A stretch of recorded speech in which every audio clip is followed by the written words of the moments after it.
નફો મળ્યો 44850.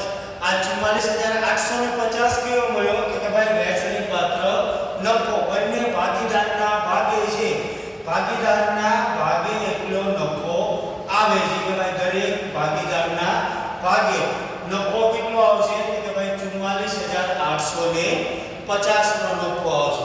હવે આપણને શું કીધું છે કે ભાઈ અમૃતાને કુલ કેટલી રકમ મળશે? કોને મળશે? અમૃતાને, જે આપણો ભાગીદાર છે. તો આપણે લખશું આયા કે ભાઈ અમૃતાના ભાગે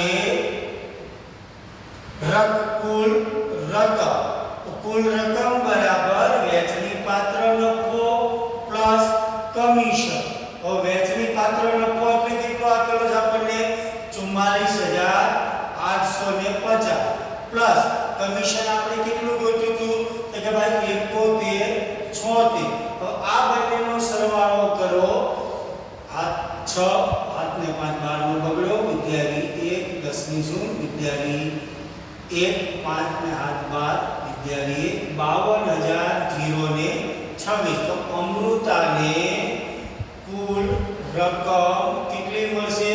52026. હવે જો કે આ સ્ટેપની અંદર જો દાખલો ગણ્યો હોય તો આના છે 1 ગુણ, રેડી?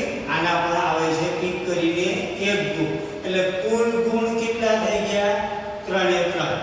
કુલ ગુણ કેટલા થયા? 3 ટીક છે. આના ગુણ કેટલા છે? 3 એ 3. એટલે 3 એ 3 ગુણના 3 માર્ક છે, 3 એ 3 ટીક. તો તમે વ્યવસ્થિત સમજ્યા કે ભાઈ કઈ કઈ જગ્યાએ આપણે ભૂલ પડે છે? તો પહેલું છે કે ભાઈ ચોખ્ખા પછીના ચોખ્ખા નફા પર, એટલે પહેલા અને પછીના બે શબ્દ યાદ રાખવાના છે. બીજું યાદ રાખવાનું છે પ્રમાણ, જે તમને